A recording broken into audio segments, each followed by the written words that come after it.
Hello बच्चों, आज हम करने जा रहे हैं क्लास 6 का chapter 9 the living organism and their surroundings. तो ऑलरेडी हम चैप्टर को शुरू कर चुके हैं। We reach to the middle of this chapter. हम इस चैप्टर के मध्य भाग तक पहुंच चुके हैं और हमने काफ़ी कुछ समझ लिया है अबाउट द ऑर्गेनिजम्स, उनके अडेप्टेशन, उनका हैबिटेट और डिफरेंट टाइप ऑफ ऑर्गेनिज्म को हमने कंपेयर भी किया है अकॉर्डिंग टू देयर कैरेक्टरिस्टिक्स। तो today we will do from a journey through different habitats. तो बच्चों, अब हम बात करने जा रहे हैं एक इम्पोर्टेंट हैबिटेट की, जिसे हम टेरेस्ट्रियल हैबिटेट भी कहते हैं। टेरेस्ट्रियल हैबिटेट वो हैबिटेट है जो लैंड, जिसमें लैंड आता है, धरती आती है। तो धरती पर हमें लैंड पर क्या क्या मिलते हैं? डेजर्ट्स भी मिलते हैं, फॉरेस्ट भी मिलते हैं, एक्सेट्रा। तो फर्स्ट हम जो टेरेस्ट्रियल हैबिटेट है उसकी फर्स्ट जो टाइप है दैट इज़ डेजर्ट। तो हम डेजर्ट के बारे में पढ़ेंगे। डेजर्ट होते हैं जैसे रेगिस्तान, जहाँ पर बहुत सूखा हो। तो we discuss the abiotic factors of a desert and the adaptation in camel to this. तो हम ऑलरेडी पढ़ चुके हैं कि एबायोटिक फैक्टर्स डेजर्ट के एबायोटिक फैक्टर्स होते हैं नॉन लिविंग फैक्टर्स, जैसे टेम्परेचर, वहाँ का जो टेम्परेचर है वो कैसा है, रेनफॉल कैसी है, तो ये सभी फैक्टर, लाइट कैसी है, ये सभी फैक्टर हैं एबायोटिक फैक्टर। वहाँ पर वाटर है या नहीं। तो and the adaptation in camels to this. और अगर हम देखा जाए तो हमने देखा है कि राजस्थान या कहीं जो रेतीली जगह होती है वहाँ पर कैमल्स ज़्यादा पाए जाते हैं। हमने यह भी देखा क्यों ये एनिमल वहाँ पर ज़्यादा मिलते हैं, because they adapt in that habitat. उन्होंने उस हैबिटेट में अपने आप को ढाल लिया है और इस वजह से वो वहाँ पर सर्वाइव कर रहे हैं। What about other animals and plants what that are found in deserts.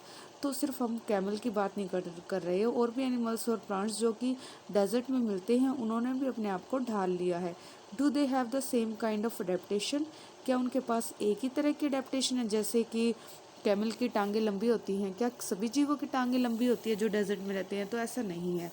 तो उन्होंने अपने आप को ढाला है according to the nature, according to their need.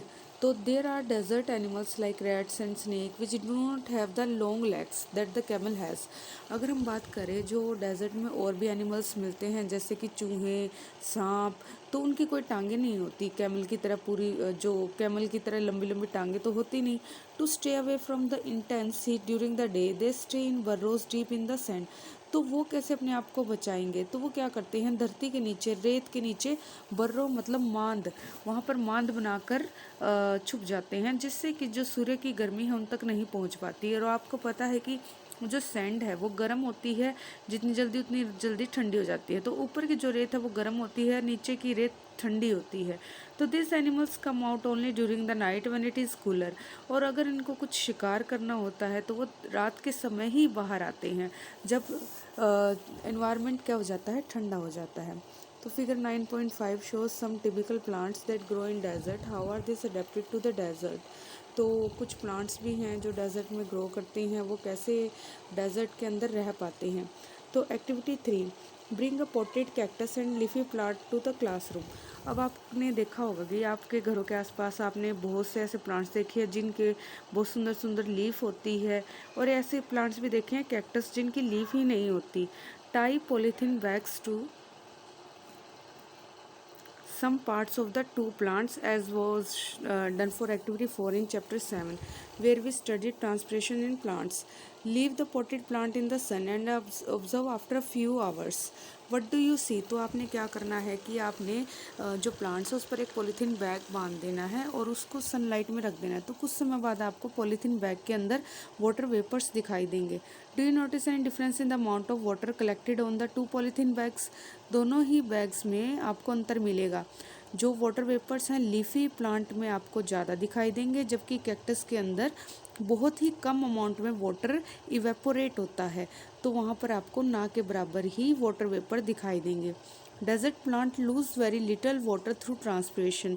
तो ये इससे यह साबित होता है कि जो डेजर्ट प्लांट है उनमें लीफ ही नहीं होती, जो फोटोसिंथेसिस का फिनोमेना है वो स्टेम परफॉर्म करती है, इस वजह से ट्रांसपिरेशन का रेट बहुत कम होता है। ट्रांसपिरेशन का मतलब होता है loss of water in the form of water vapour, पानी का बाहर निकलना वाटर वेपर की फॉर्म में।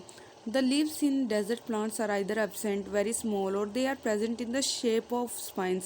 जैसे मैंने आपको बताया कि जो कैक्टस होता है, आपने भी देखा, ये स्टेम होती है, उसमें से दूसरी निकल रही होती है और उस पर कांटे लगे होते हैं। वो कांटे एक्चुअल में लीव्स होती हैं और जो स्टेम होती है वो ग्रीन कलर की होती है। अब ये स्टेम क्या करती है, इसके अंदर क्लोरोफिल होता है और ये स्टेम ही फोटोसिंथेसिस का फिनोमेना करती है, क्योंकि स्टेम के ऊपर स्टोमेटा नहीं होते। तो इस तरह से हमें एक अडेप्टेशन पता चली प्लांट्स के बारे में, स्पेशली कैक्टस के बारे में। This help in reducing loss of water from the leaves through transpiration. The leaf like structure you see in a cactus is in fact its stem. तो यहाँ से एक और आपको बात पता चली कि कुछ ऐसे पौधे भी हैं जहाँ पर पत्तियाँ ही नहीं, स्टेम भी फोटोसिंथेसिस करती है। तो photosynthesis in this plants is usually carried out by the stem. तो सभी को पता है फोटोसिंथेसिस क्या होती है। खाना बनाने की जो प्रोसेस होती है सनलाइट की प्रेजेंस में, उसे फोटोसिंथेसिस कहा जाता है। और पहली बार हमने यह पढ़ा कि कैक्टस के केस में लीफ तो नीडल की तरह प्रेजेंट होंगी, स्पाइंस की तरह, और स्टेम खाना बनाएगी। इसी वजह से स्टेम कैसी होगी, ग्रीन इन कलर। जैसे आपने सभी ने अपने घर में एलोवेरा देखा है, तो आपने देखा है उस पर कांटे होते हैं साइड में और बीच में बहुत ज़्यादा अमाउंट में वाटर प्रेजेंट होता है। तो एलोवेरा है जो हमारे घरों में, वो भी तो एक एग्जाम्पल है, जो कैक्टस का ही एग्जाम्पल है। जीरोफिटिक प्लांट है जो डेजर्ट में ग्रो करता है। तो the stem is also covered with a thick waxy layer which helps to retain water. दूसरी इंपॉर्टेंट एडेप्टेशन है कि जो यहाँ पर स्टेम है उसके ऊपर एक्स्ट्रा एक वैक्स मोम की परत होगी जो पानी को बाहर जाने से रोकेगी। तो यह सभी पौधों में अवेलेबल नहीं होती, यह सिर्फ डेजर्ट प्लांट्स में ही अवेलेबल होती है। तो बच्चों, most desert plants have roots that go very deep into the soil for absorbing water. तीसरा ये अडेप्टेशन है कि जो कैक्टस है, ये कोई भी डेजर्ट प्लांट है, उसकी जड़ बहुत ही गहराई तक जा सकती है, क्योंकि पानी बहुत ही कम प्रेजेंट होता है, तो जड़ों को बहुत गहराई तक जाना पड़ता है। तो ये भी एक अडेप्टेशन है कैक्टस प्लांट्स की या फिर जीरोफिटिक प्लांट्स की। ये जीरोफिटिक प्लांट्स वही प्लांट्स होते हैं जो इन्हें मरुस्थलीय पौधे भी कहते हैं, जो सूखे में ग्रो करते हैं।